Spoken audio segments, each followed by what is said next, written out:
काफी important news निकल कर आ रही है बांग्लादेश से, और भारत के लिए ये न्यूज काफी ज्यादा इम्पोर्टेंट हो जाती है। हम लोग बात कर रहे हैं बांग्लादेश की प्राइम मिनिस्टर शेख हसीना को लेकर और उनको दिए गए डेथ सेंटेंस को लेकर।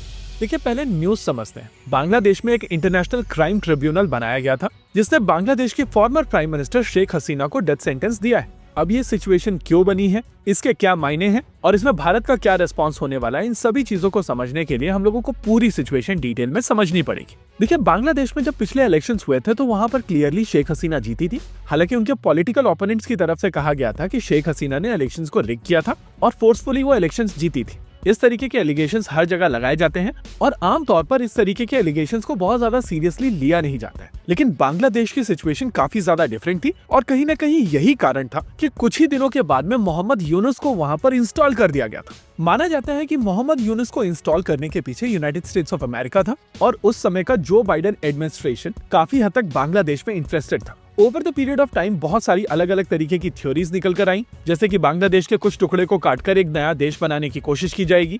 लेकिन इस चेंज के तुरंत बाद यूनाइटेड स्टेट्स ऑफ अमेरिका में इलेक्शंस हुए और इलेक्शंस में जो बाइडेन हार गया। जो बाइडेन के हारने के तुरंत बाद वहां पर डोनाल्ड ट्रंप प्रेसिडेंट बनते हैं और वो सीधे सीधे बांग्लादेश को एंगेज करना बंद कर देते हैं। कारण ये नहीं था कि यूनाइटेड स्टेट्स ऑफ अमेरिका की पॉलिसी पूरी तरीके से बदल गई थी। कारण ये था कि Donald Trump had bigger fishes to fry और उनका फोकस सीधे सीधे यूक्रेन गया।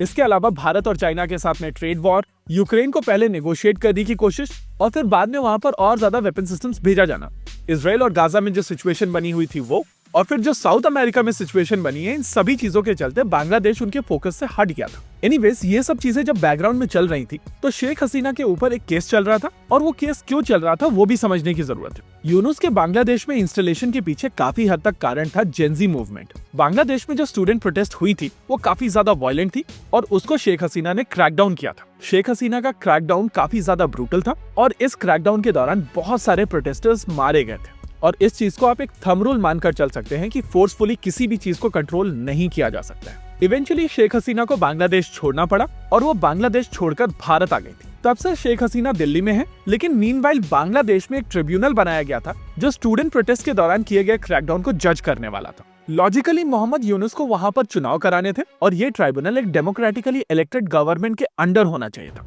अनफॉर्चुनेटली मोहम्मद यूनुस किसी तरीके के इलेक्टेड रिप्रेजेंटेटिव तो है नहीं और उस हिसाब से इस ट्राइब्यूनल का कोई मतलब वैसे बनता नहीं। नेवरदलेस ये ट्राइब्यूनल बनाया गया और इसने जजमेंट भी पास कर दिया। वैसे ये ट्राइब्यूनल जब शेख हसीना के ऊपर जजमेंट पास कर रहा था तो वो वहां पर मौजूद नहीं थी, लेकिन फिर भी इस ट्राइब्यूनल ने उनको गिल्टी मानकर उनको फांसी की सजा दे दी। हालांकि शेख हसीना की तरफ से इस पूरे जजमेंट को नकार दिया गया है और कहा गया है कि इस समय बांग्लादेश में किसी भी तरीके की डेमोक्रेटिकली इलेक्टेड गवर्नमेंट नहीं है और उस हिसाब से ये जो पूरी प्रोसीडिंग हुई है इलीगल है। वैसे जब ये डेवलपमेंट चल रहा था तो हमें से ज्यादातर लोग वेट कर रहे थे कि मिनिस्ट्री ऑफ एक्सटर्नल अफेयर्स का स्टेटमेंट कब आएगा और उस स्टेटमेंट में क्या लिखा जाएगा। शाम होते होते मिनिस्ट्री ऑफ एक्सटर्नल अफेयर्स का स्टेटमेंट आ गया है और अभी आप अपनी स्क्रीन के ऊपर इस स्टेटमेंट को पढ़ सकते हैं। इनिशियली जब हम लोग इस स्टेटमेंट को पढ़ रहे थे तो इसमें कुछ भी नया दिख नहीं रहा था। इसमें कहा गया है कि international crime tribunal of Bangladesh के वर्डिक्ट को भारत ने नोट डाउन किया है और भारत कमिटेड है बांग्लादेश के लोगों के इंटरेस्ट में। भारत को वहां पर पीस चाहिए, डेमोक्रेसी चाहिए, इंक्लूजन चाहिए और स्टेबिलिटी चाहिए।